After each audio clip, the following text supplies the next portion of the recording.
ನಮಸ್ಕಾರ ವಿದ್ಯಾರ್ಥಿಗಳೇ, ಅಜಾ ಭೌತಶಾಸ್ತ್ರ ವೇದಿಕೆಯ ವಿಡಿಯೋಗಳಿಗೆ ನಿಮಗೆ ಸ್ವಾಗತ.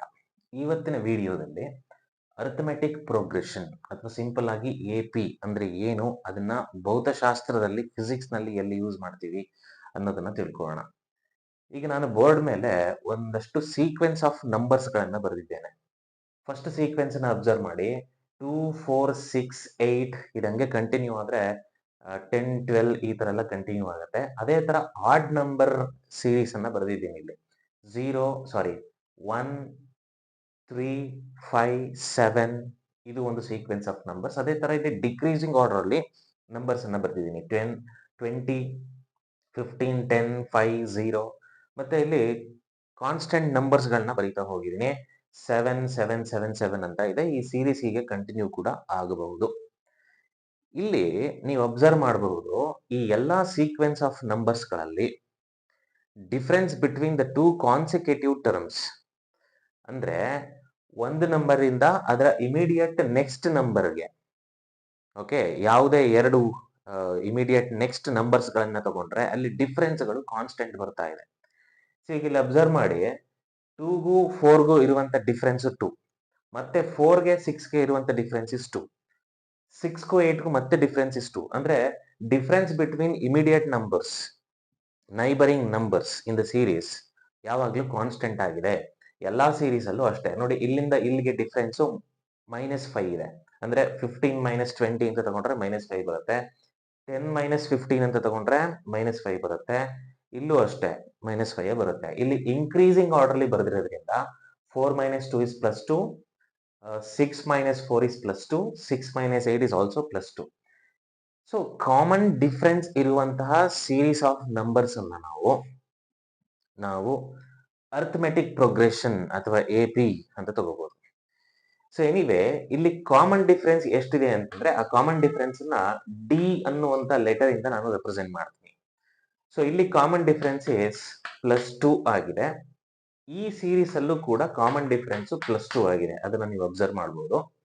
3 - 1 is 2 +2, 5 - 3 is once again +2, 7 - 5 is also +2. ಈ ಸೀರೀಸ್ ಕಂಟಿನ್ಯೂ ಆದ್ರೂ ಕೂಡ difference, common difference between neighbouring numbers +2ನೇ ಬರ್ತಾ ಇದೆ.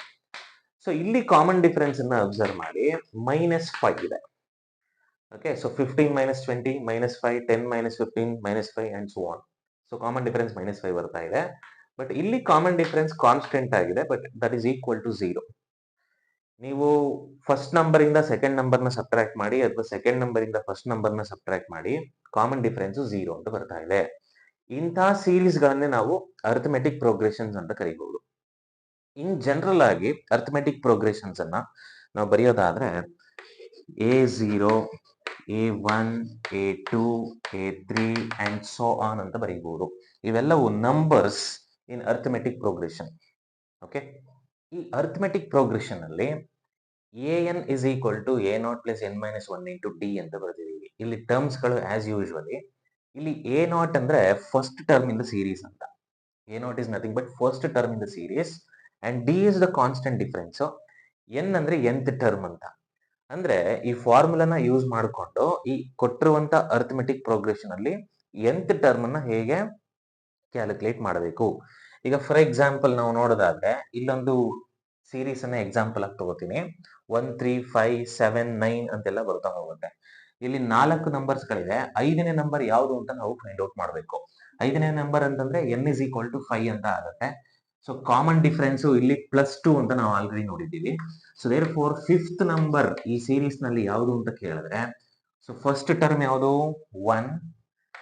1 ಪ್ಲಸ್ n - 1 ಅಂದ್ರೆ ನಾವು ಕ್ಯಾಲ್ಕುಲೇಟ್ ಮಾಡ್ತಿರೋಂಥದ್ದು nth term. So 5 is the nth term. So therefore 5 - 1 is 4. 4 into common difference is +2.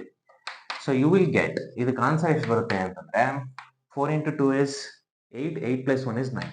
So ನಿಮ್ಗೆ ಈ ಸೀರೀಸ್ ಅಲ್ಲಿ 5ನೇ ನಂಬರ್ ಇಲ್ಲಿ 9 ಅಂತ ನಾವು ಬರ್ಕೋಬಹುದು.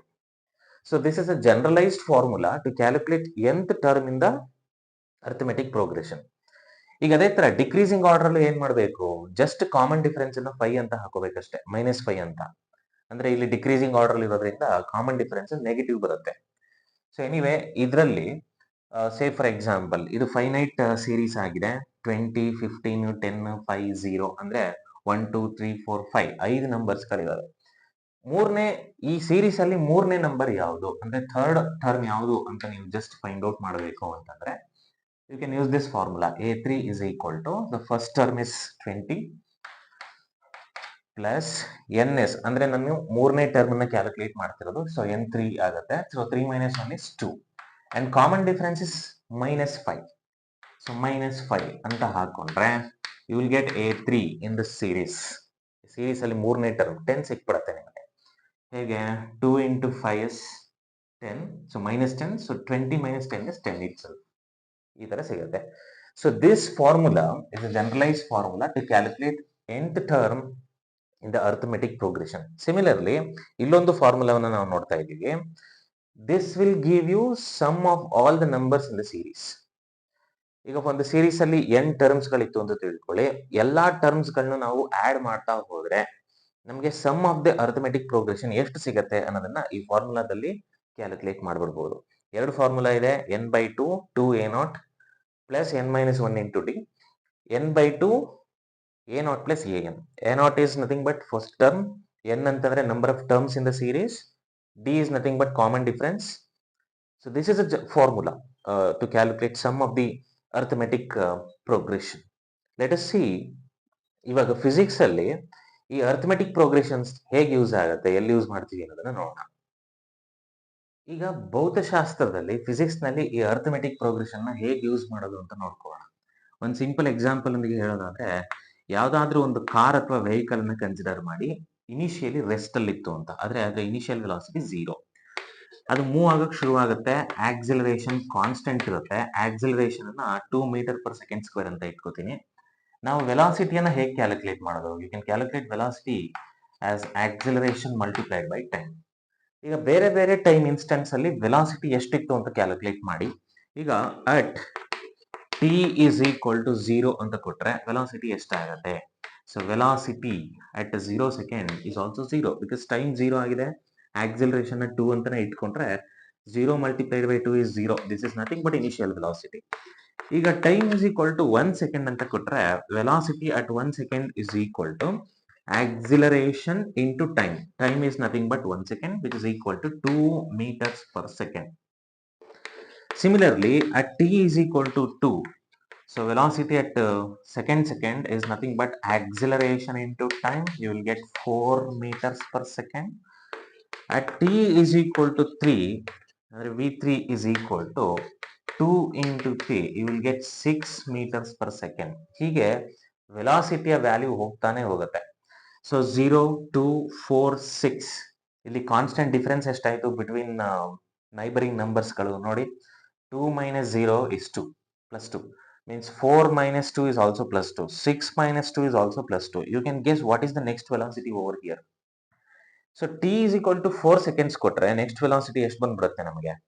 We will get 8 m/s ಸಿಕ್ಬಿಡುತ್ತೆ. once again common difference plus 2 ಬರಬೇಕು. ಇಲ್ಲಿ ನಾನು ಇಲ್ಲಿ ಬರ್ದಿರುವಂತಹ ಸೀರೀಸ್ ಅಲ್ಲಿ ಈಗ ಸೀರೀಸ್ ಅನ್ನು ನಾವು ಏನಾದ್ರು ಬರ್ಕೊಂಡ್ರೆ 0 2 4 6 ಇದಾಗಿದೆ. ಇದೊಂದು ಅರ್ಥಮೆಟಿಕ್ ಪ್ರೋಗ್ರೆಷನ್, ವೆಲಾಸಿಟಿಗಳಿವೆಲ್ಲ. ನೆಕ್ಸ್ಟ್ ವೆಲಾಸಿಟಿ ಎಷ್ಟು ಬರುತ್ತೆ ಅಂತ ಬಹಳ ಸುಲಭವಾಗಿ ಕ್ಯಾಲ್ಕುಲೇಟ್ ಮಾಡಬಹುದು. ನೋಡಿ 1 2 3 4 4 ವೆಲಾಸಿಟಿಗಳು ಆಲ್ರೆಡಿ ಸಿಕ್ಕಿದೆ. ಐದನೇ ವೆಲಾಸಿಟಿ ಯಾವುದು? ಐದನೇ ವೆಲಾಸಿಟಿ ಅಂತಂದ್ರೆ t is equal to 4 second ಅಲ್ಲಿ ವೆಲಾಸಿಟಿ ಯಾವುದು ಅನ್ನೋದನ್ನ ಈ ಫಾರ್ಮುಲಾ ಯೂಸ್ ಮಾಡ್ಕೊಂಡು ಡೈರೆಕ್ಟ್ ಆಗಿ ಕ್ಯಾಲ್ಕುಲೇಟ್ ಮಾಡ್ಬಿಡ್ಬೋದು. ಯಾವ್ದದು? ಈಗ at t is equal to 5. At t is equal to 5 ಅಂತಂದ್ರೆ 1 2 3 4 ಐದನೇ ವೆಲಾಸಿಟಿ ಯಾವುದು ಅನ್ನೋದು ಬೇಕು ನನಗೆ. ಸೊ ದೇರ್ ಫೋರ್ ಈ ಫಾರ್ಮುಲಾ ನಾನು ಯೂಸ್ ಮಾಡ್ಕೋತೀನಿ. ಸೊ v4 ಅಂತ ಬರ್ಕೋಬೇಕು. v4 ಅಂತಂದ್ರೆ ಫಿಫ್ತ್ ವೆಲಾಸಿಟಿ ಈ ಸೀರೀಸ್ ನಲ್ಲಿ. ಈಗ ಆಲ್ರೆಡಿ 0 ಇನ್ಕ್ಲೂಡ್ ಮಾಡ್ಕೊಂಡಿರೋದ್ರಿಂದ ಈ ಸೀರೀಸ್ ಅಲ್ಲಿ v4 ಅಂತಂದ್ರೆ ಐದನೇ ವೆಲಾಸಿಟಿ, ಐದನೇ ನಂಬರ್ ಯಾವುದು ಅಂತ ಬೇಕಾಗಿದೆ. So there four v4 is equal to initial velocity 0 plus ಇಲ್ಲಿ n-1 ಅಂದ್ರೆ ಯಾವುದು? ನನಗೆ ಐದನೇ ವೆಲಾಸಿಟಿ ಬೇಕಾಗಿರೋದ್ರಿಂದ ಅಂದ್ರೆ v4 ವೆಲಾಸಿಟಿ ಅಟ್ 4 ಸೆಕೆಂಡ್, ಅದರ ಅರ್ಥ ಐದನೇ velocity ಬೇಕಾಗಿರೋದ್ರಿಂದ n is equal to 5 ಆಯ್ತು. n is equal to 5 ಆದ್ರೆ 5 - 1 is 4. So 4 multiplied by common difference ಎಷ್ಟಿದೆ ಇಲ್ಲಿ ಈ ಸೀರೀಸ್ ಅಲ್ಲಿ 2 ಇದೆ ಪ್ಲಸ್ 2 ಇದೆ. ಸೊ ದೇರ್ ಫೋರ್ ಅದನ್ನು ಈಗ ಹಾಕೋತೀನಿ. So the V4 you will get it as 0 plus 4 into 2 is 8 meters per second. So next number in the series is going to be 8.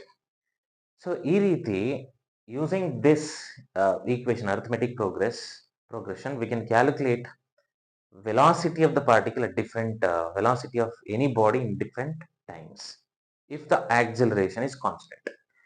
ಇದೇ ತರ ಈ ಅರ್ಥಮೆಟಿಕ್ ಪ್ರೋಗ್ರೆಷನ್ ಇನ್ನೆಲ್ಲಿ ನಾವು ಯೂಸ್ ಮಾಡಬಹುದು ಅಂತಂದ್ರೆ, ಸಪೋಸ್ ಯಾವುದೋ ಒಂದು ಬಾಡಿಯನ್ನ ಒಂದಷ್ಟು ಸರ್ಟೆನ್ ಹೈಟ್ ಇಂದ ಅರ್ತ್ ಸರ್ಫೇಸ್ ಇಂದ ಸರ್ಟೆನ್ ಹೈಟ್ ಇಂದ ಡ್ರಾಪ್ ಮಾಡಿದ್ವಿ ಅಂತ ತಿಳ್ಕೊಳ್ಳಿ.